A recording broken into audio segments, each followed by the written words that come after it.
Federal Drive is presented by GEHA, Government Employees Health Association, proudly providing health and dental benefits to federal employees and their families. Visit GEHA.com. Congressional scrutiny of DoD's clearance backlogs comes as the Pentagon again asks civilian employees to volunteer for temporary immigration support deployments. Together, the moves highlight growing strain on the defense civilian workforce and the systems that support it. We'll unpack both with Dan Meyer, National Security Partner at Tully Rinckey. Mr. Meyer, thank you for joining me today. Glad to be here. Good morning. We're going to talk about a couple of defense personnel issues today, and I want to start with the National Background Investigation Services. A recent House oversight hearing focused on the delays and management problems in this system. What did you hear from lawmakers at that hearing in terms of their concerns? So this is now probably the third or fourth reiteration of the background investigation failure issue. Most people probably remember back about 2015 or 16, we had a Chinese hack into the background investigation files. The government had to buy lifetime credit repair services for a whole group of clearance holders.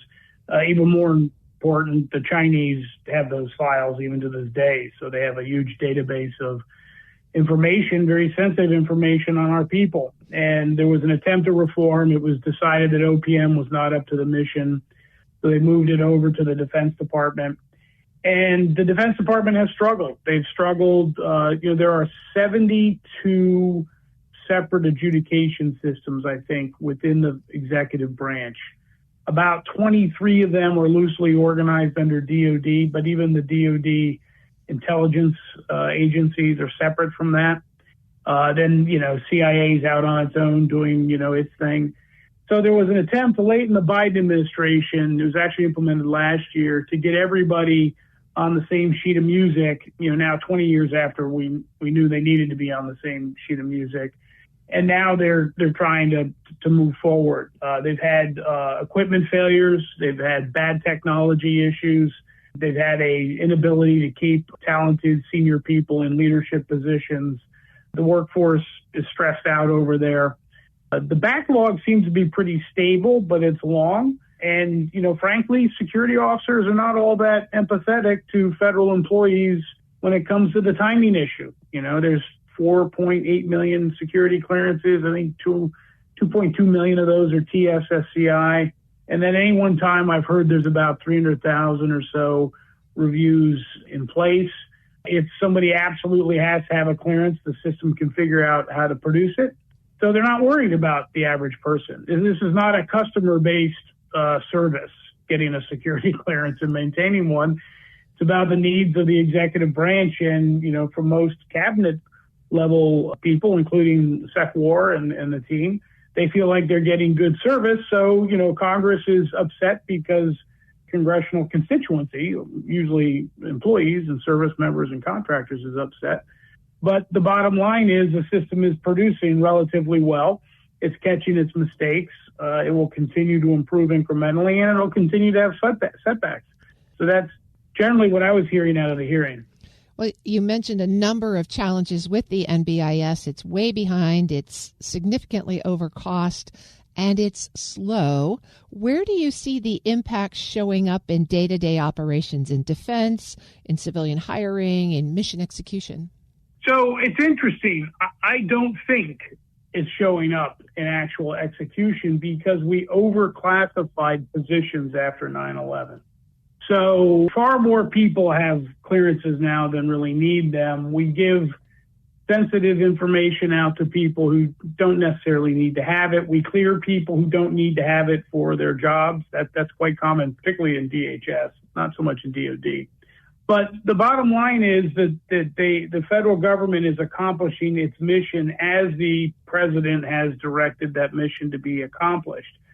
There's a bigger issue now that we had 250,000 federal employees leave last year than getting people cleared. But that is the problem, bringing new talented people in. Talented people, I'm not going to say they're high maintenance, but they are talented and they know they're talented, and they are not going to wait around 14 to 18 months to get cleared so they can go to work. The government needs to use more interim clearances to get people in. They need to curry favor, frankly, with the talented workforce, because being a federal employee is not the be-all, end-all that it was 15 years ago, because our federal employees have not been treated well, and the word's gotten out. So if anything, I think the problem is not on mission accomplishment. The problem is with talent acquisition. And this is the worst possible timing for it because the baby boom is finally checking out. Okay, they're going and gone.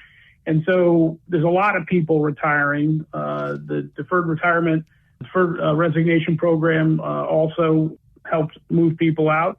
So there's been a record number of people leaving federal positions, and those have to be restaffed. Some percentage of them. I don't think all of them are going to be restaffed.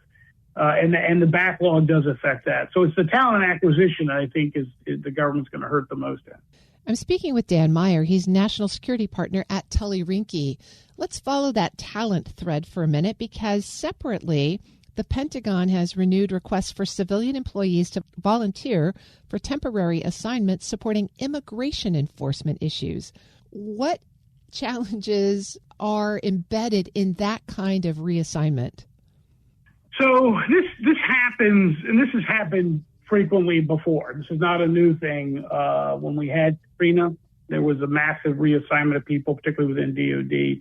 The government has had the ability to flex and to get employees and to have incentives for employees to move to missions where they need people.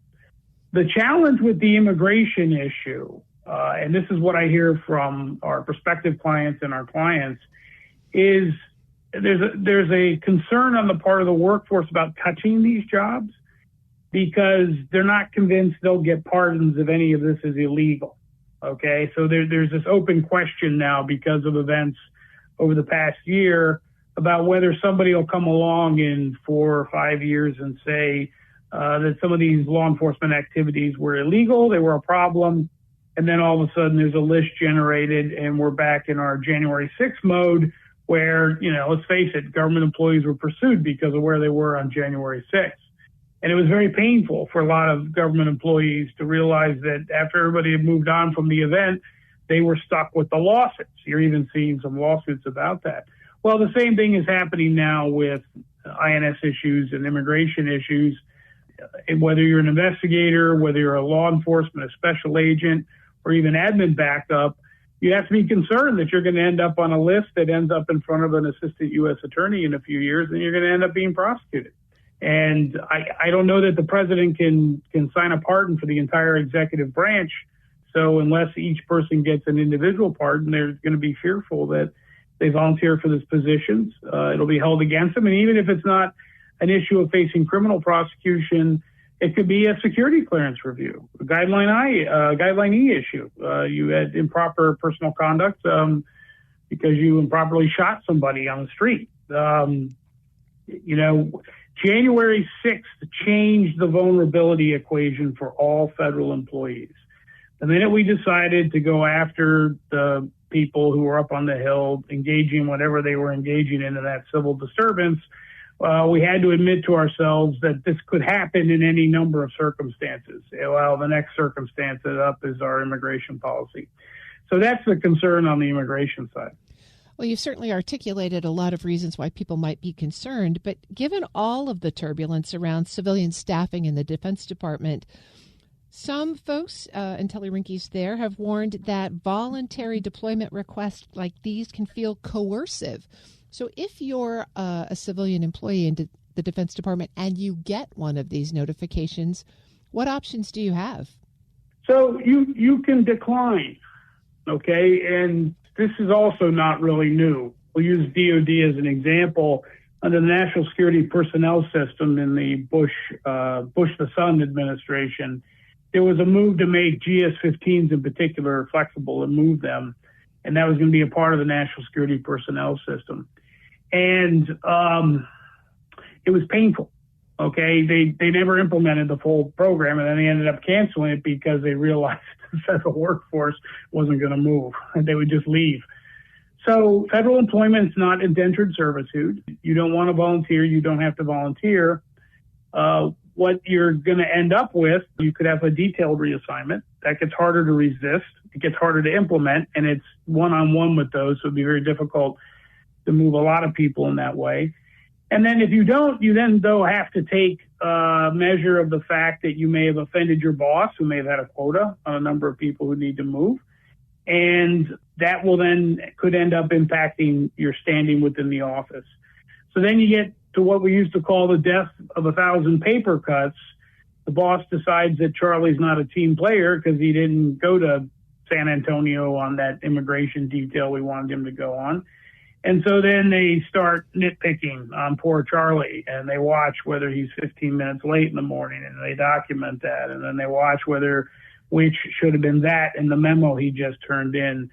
So if you do that to an employee long enough, you can wear them down, wear them out, and then they leave. Okay. I had a client, in fact, just did that yesterday. So that's the danger, the downside on resisting the executive branch's enthusiastic mission requirements. Okay. The president's excited about his mission. He wants his people, and they are his people, to go out and do the mission. And if you're not on the team, you are going to end up with an extended Title V appeal process, or you may just get worn out, or you may end up giving them the weapon they need to take you down. You may end up being late. You may end up mistyping your hours, and then you get 2 or 3 of those little slips, and then they decide they want to remove you or suspend you or do whatever they want to do to rack up paper in your file for a case against you over the long run. I've been speaking with Dan Meyer. He's National Security Partner at Tully Rinckey. Thanks for walking us through these important issues. Oh, glad to. Anytime. We'll post this interview at federalnewsnetwork.com/Federal Drive. Listen to the Federal Drive on your schedule. Subscribe wherever you get your podcasts.